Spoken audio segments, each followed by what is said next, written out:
প্রতিটি নারীরই স্বপ্ন থাকে তার নিজের গোছানো একটা সংসার হবে, যেটা সে নিজের হাতে তিল তিল করে সাজাবে। আমিও তার ব্যতিক্রম নই। আলহামদুলিল্লাহ, আমারও হয়েছে। আমি দিনের বেশিরভাগ সময়গুলোতে সংসারে সময় দিই। এই তো আজকে রোজার শুকনো জিনিসগুলো কিনা হয়েছিল, এগুলো গুছিয়ে রান্নাবান্না করতে করতে কখন যে দিন শেষ হয়ে গিয়েছে বুঝতেই পারিনি। আসসালামু আলাইকুম, কেমন আছেন সবাই? আমি তো আলহামদুলিল্লাহ অনেক ভালো আছি। কি কোথায় থেকে আমার ব্লগ ভিডিও দেখছেন একটা করে অবশ্যই কমেন্ট করে যাবেন। এই তো সকালবেলা তো আমি এই জানালাটা সবসময় খুলে দেই। জানালা খুলে দিয়ে এখানে সোফায় বসে খাবার খেতে আমার বেশ ভালো লাগে সকাল সকাল। তো আজকে সকালে আমি স্যুপ নিয়ে বসেছি, কারণ সকালবেলা তো আপনারা জানেন আমি একদমই খাবার খেতে পারি না। তো স্যুপটা খেয়ে আমি তো কিছুক্ষণ রেস্ট করে এই তো কিছু বাজার আনা হয়েছিল, সেগুলো গুছাবো। বেশ অনেক বাজার আনা হয়েছিল। রোজা পুরা রোজা জুড়ে দুইজন মানুষ, সেই হিসেবে ঠিকঠাক আছে আমাদের জন্য। তো খুঁটিনাটি যা কিছু ছিল সব কিছু বাজার করা হয়ে গিয়েছে। বাস আমার শুকনো বাজারের আর কোনো টেনশন নেই। এখন মাছ মাংস ওগুলোর জন্য আলাদা পার্টের একটা ভিডিও বানাবো আপনাদের সাথে। আমার কাছে মানে রান্নাঘর জিনিসপত্র, ঘরের জিনিসপত্র এগুলো সাজাতে মানে এগুলো আনবক্সিং করতে আমার খুবই ভালো লাগে। যেমন এই বাজারের ব্যাগটা খুলতে আমার বেশ ভালো লাগছে, কারণ আমার কাছে এগুলো মানে ভালো লাগে। শাড়ি গহনা মেকআপ যা আছে ওগুলো আমার কেন জানি আমার কাজ করে না, ভালো লাগা কাজ করে না। তবে আমার ঘর গোছানো, এই সংসার গোছানো এসব জিনিসের প্রতি মানে ফ্যাসিনেশনটা বেশি কাজ করে। তো এদিক দিয়ে ওই বাজারগুলো রেডি করে নিলাম। আর এদিক দিয়ে আরও কিছু বাজার আমি দেখতেই পাইনি, নিচে আরেকটা ব্যাগ ছিল, তো এটাও আমি আনবক্সিং করে নিলাম।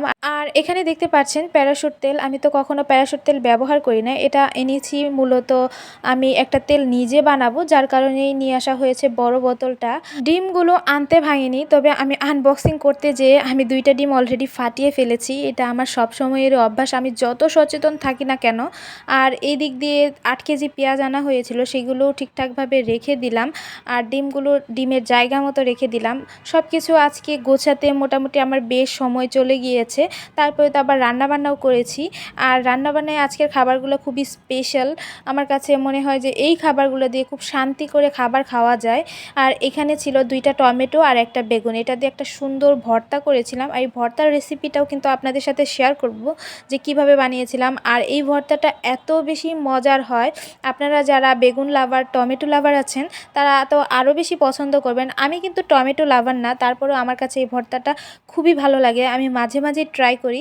জাস্ট এর লুকিংটা দেখেন, মানে এটা খেতে, এটা দিয়ে 1 প্লেট ভাত আপনি এমনিতেই শেষ করে ফেলতে পারবেন। তারপর আরেকটা মজার তরকারি রান্না করেছিলাম, এটা হচ্ছে মলা মাছ দিয়ে হাত মেখে খুব সুন্দর টমেটো দিয়ে একটা ঝোল ঝোল একটা তরকারি। এটাও খুবই মজা হয়। এটা বেশ অনেক দিন খাওয়া গ্যাপ দিয়েছিলাম, আজকে অনেক দিন পরেই রান্না করলাম, যার কারণে মনে হয় টেস্টটা বেশি ভালো লেগেছে। তো এদিক দিয়ে হাত দিয়ে মেখে মেখে আমি বেশ কিছুক্ষণ একটু মেরিনেশন করে আমি রেখে দেই। তারপর পরিমাণ মতো পানি দিয়ে জাস্ট ঢাকটা দিয়ে ঢেকে দিয়েছি। আর এই তরকারিটা আপনারা কে কে পছন্দ করেন অবশ্যই কমেন্ট করবেন। আর আপনারা বড় মাছ পছন্দ করেন নাকি ছোট মাছ পছন্দ করেন সেটাও কমেন্ট করে যাবেন।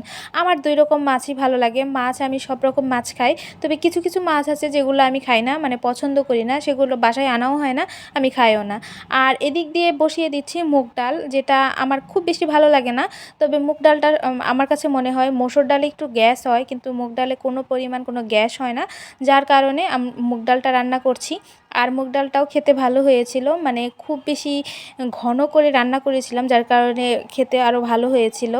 আর ডালের লাস্টে যদি এরকম ধনিয়া পাতা না দেওয়া হয় তাহলে কিন্তু খেতে একদমই ভালো লাগে না।